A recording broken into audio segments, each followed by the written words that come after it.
Eu vou tentar cobrir muita coisa aqui num período curto de tempo e eu espero que ajudem, então, a manter o tempo.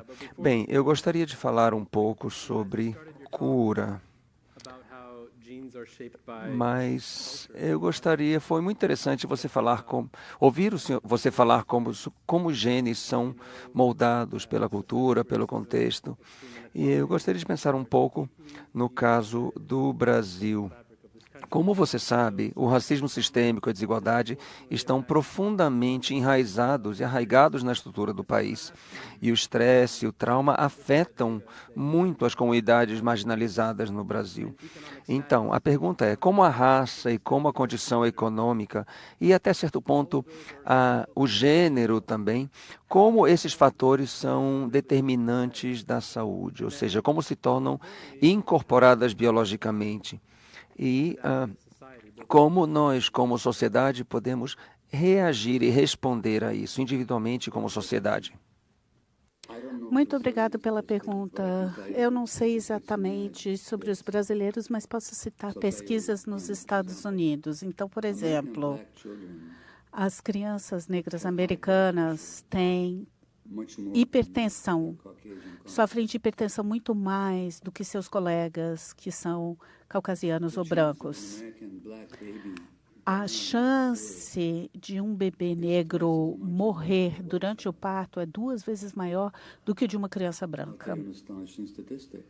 E uma outra estatística que deixa a gente de boca aberta: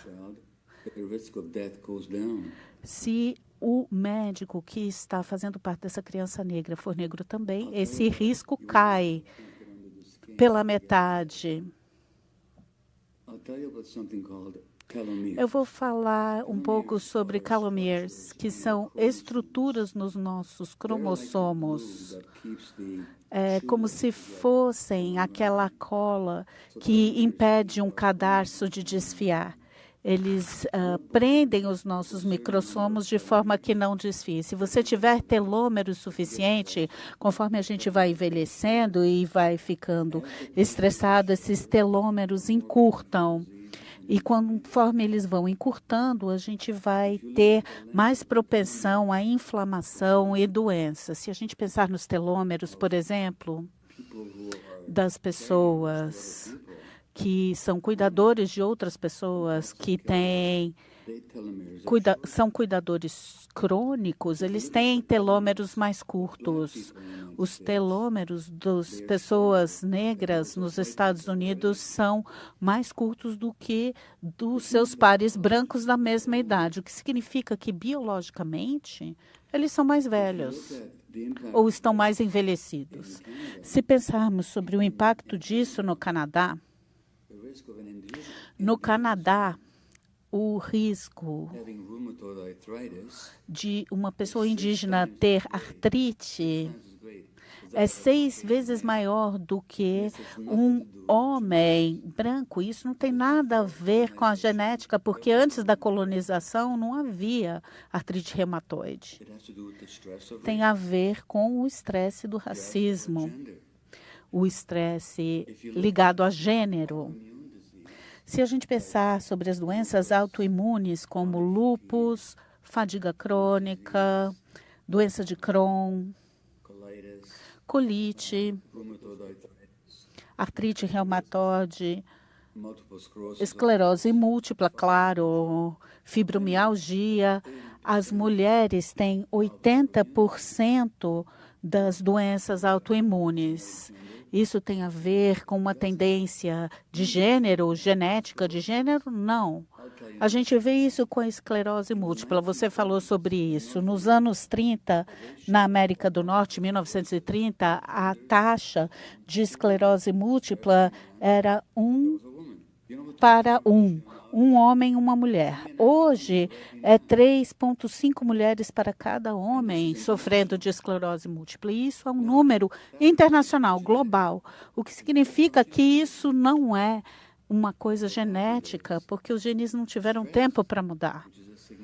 O que acontece é o estresse, que é um fator causador gigantesco da esclerose múltipla, especialmente de suprimir a sua personalidade para ser aceitável para a sociedade, seu parceiro. E isso atinge muito mais as mulheres. E é por isso que as mulheres têm muito mais doenças autoimunes. Então, o racismo, a pobreza e o gênero têm um impacto gigantesco na fisiologia humana. E um último comentário, você falou da desigualdade no Brasil. Se observarmos questões como obesidade, doenças autoimunes, quanto maior for a desigualdade de uma sociedade, mais você vai ver o crescimento desses problemas. Há estudos e estudos provando isso. E a mudança climática entraria no mesmo raciocínio, considerando que gerações inteiras estão crescendo sob essa sombra de um destino sombrio ambiental e climático, e como a possibilidade do mundo ser destruído por eventos climáticos extremos. Eu queria saber como o senhor vê isso e como tratarmos disso como sociedade. Bom, se observarmos o Canadá está submerso em fogo. O número de incêndios parece crescer a cada ano e os cientistas estão convencidos de que a mudança climática tem um papel preponderante no aumento do aumento desses incêndios. Então, a ferocidade desses incêndios. Então, não precisa de muito, não precisa pensar muito.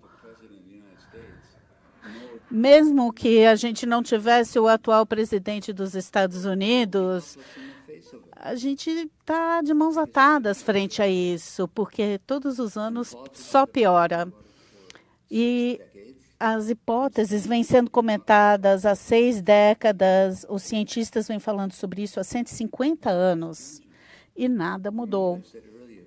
E lembre-se do que eu disse antes, que dos problemas com o estresse, o que traz o estresse é a perda de controle. O que vai acontecer com essas gerações que vão crescer sob a sombra dessa mudança climática e que se sentem de mãos atadas frente a isso?